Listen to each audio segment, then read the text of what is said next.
Also, it's great to see you. It's great to be kind of, thrown into another James Gunn world. It really is just a great cinematic experience again. Congratulations. Thank you. Really Thank you very much. And this is a real, this has been your kid coming to this. This is you as a child, bringing all that enthusiasm, as you always do anyway, but this is a special one for you. Is that fair to say? Yeah, I think it is. I think it is special. I mean, it's something, it does have that, I have that childhood attachment to Superman, like so many of us do. And creating this other universe with, Superman's, this entire DC universe has been, it's like being a kid with my toys in my box again, And your dog. And my dog's in the movie. David Cornsweet and I were in the Philippines the other day. And we're driving along, and there's all over the buses and the art, all over the buildings, are pictures of him and Crypto. And I'm like, is it weird for you looking around and seeing pictures of yourself everywhere? And he goes, it's a little weird. Yeah, I said, because it's weird seeing my dog all over 200 feet tall on this building. My stupid, dumb dog. I have a dog, so I feel the love. I feel the love for sure, James. I love the kind of contemporary nature of this film, but how it still has an arm around, that kind of what we all fell in love with originally. Yeah. It's kind of really straddling both those worlds. And the music was something that I really wanted to talk to you about, because I think you said that, that original theme is one of the greatest pieces of music ever. I think if you're talking about just the theme itself, it's probably the greatest theme of all time. Yeah. And we've had a lot of famous themes, from Jaws to Star Wars to 007, and I really think that that's the one that is just the most invigorating and hopeful and beautiful, and really represents the character exactly as he is in musical form. So how did you approach that coming into this and feeling that way about the music, and then knowing this is your Superman, you're making it yours, and you have to do that with the music. Yeah. And how much you lean into that, how much you do it, and then who you choose to bring along to collaborate with. Yeah. Well, so I always start, with the music starts as soon as the screenplay is done. We start writing score. And I went initially to John Murphy, and I said, I want to, help me do this movie, and I want to use the original score. Yeah. And so I said, I want to, sort of, use different pieces of it. Let's break it down, build it back up again, and just have come at it from different directions throughout the movie. And then also, of course, have some original music. And so at that time, John started playing with different things, and he sent me over 300 cues. Yeah. And, including different versions of the Superman theme. And I like that one. That should play over the kids chanting. Yeah. He wrote what became the Lois and Clark love theme, which is a totally original piece of music. And so we play those things on set as we're shooting. So all the music is being played, and we know it all fits together. I often think of a movie as being like a cake. We're baking a cake, and one of the things that people do is that they leave the music until the last minute, which is like putting the butter on top of the cake after it's already been baked. I don't know anything about baking. I don't even know if that would work. But in my head, it's not the right way to make a cake. I know what you mean. And so I like having the music really organic and built into the movie itself. And then Dave Fleming came in, and he helped out because there was so much to do. Yeah. And did some and found other pieces. He's like, I remember, we were on a Zoom talking about a scene. It was the Clark and the Clark and his dad scene in Pa Kent.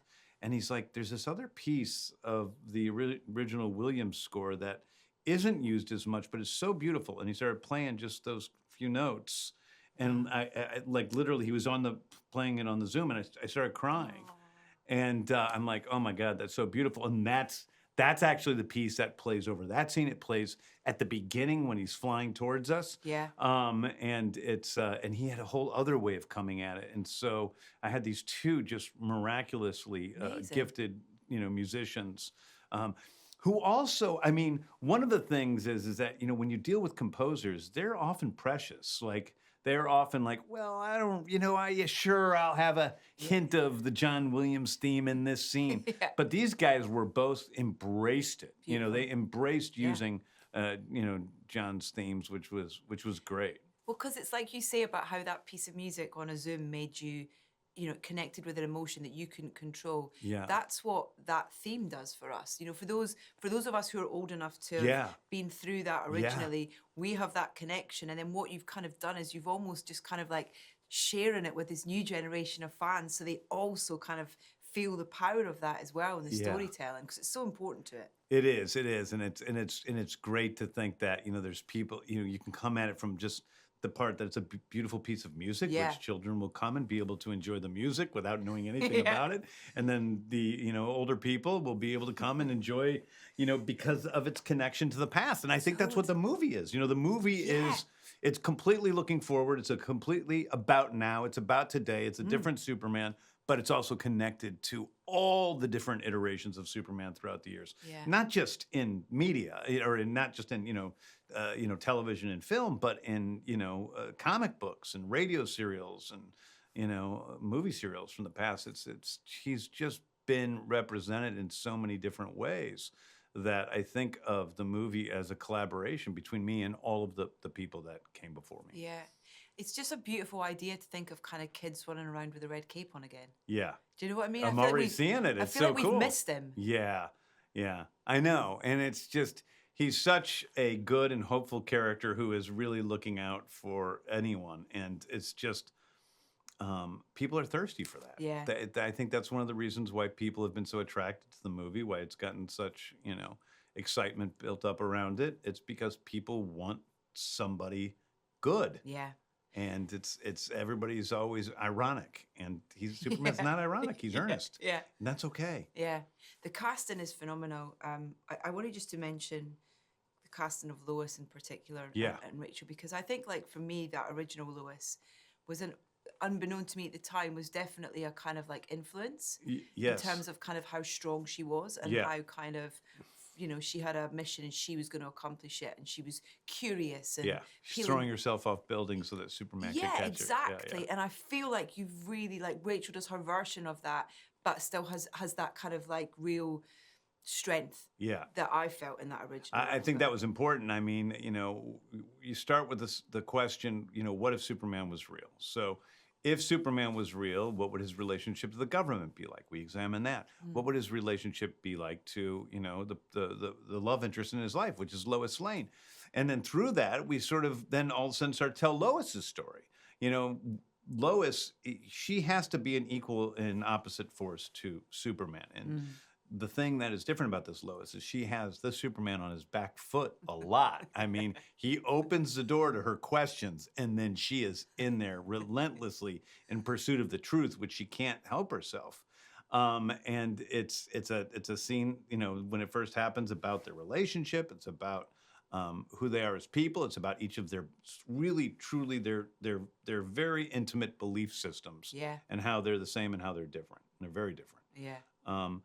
But to have, and then it becomes, in a way, the part of the movie is Lois's story, because she's trying to figure out, how does this guy who's an alien, who just beams out of his eyes, fit into her life? She Yeah. undoubtedly is incredibly attracted to him. And there's feelings there, but she is cynical. And she's questioning everything. Yeah. And so she's not, you know, she's not going to just jump into this thing. She's not sure what she wants to do.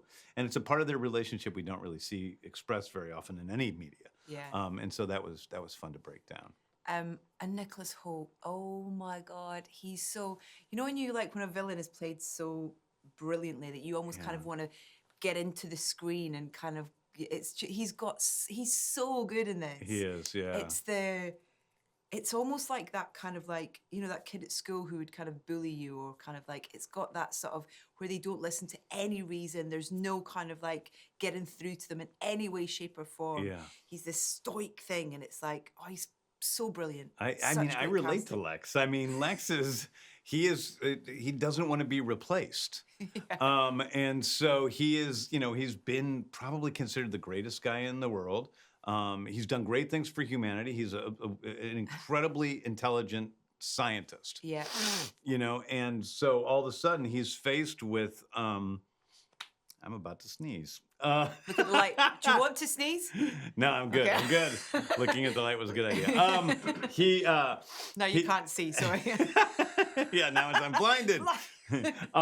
He thought he was the greatest guy in the world. He had the adoration of, and even though this is a world with other superheroes, he still was considered the greatest guy in the world. But then this other guy comes along who's an alien. He's not even from this planet. He didn't work to be strong. He just is strong. He shoots beams out of his eyes, and suddenly, he's got dimples, and so everybody loves him.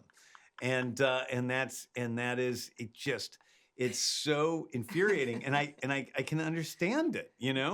And being a competitive person myself, I hate those feelings in myself when they come up, but I've had them. Yeah. Most of us have. Yeah. And I think that he then turns that envy into almost a religious belief that he's been given that by God, so that he will destroy this parasite and save humanity. And so it's a pretty backwards way of coming at things, but I believe it, and it's very true to what Lex Luthor was. And I think there's good things in all of the different Lex Luthors portrayed on screen, but he hasn't been for me the best character in movies. Yeah. He hasn't been as dangerous as he is in the comics, and he hasn't been as threatening as he's been in the comics. And so I really took mostly from the comics for that character. Nicholas does all of that so well. Yeah. So well. I love how you give us an insight into Clark's music taste. Yes. I love that. Yeah. We have the posters on the bedroom wall, and they have that little kind of like, what do you mean you like them? I can't remember the names. The Mighty of Crabjoys is the name of the band. And so, so Lois and Clark have a discussion about, music at one point.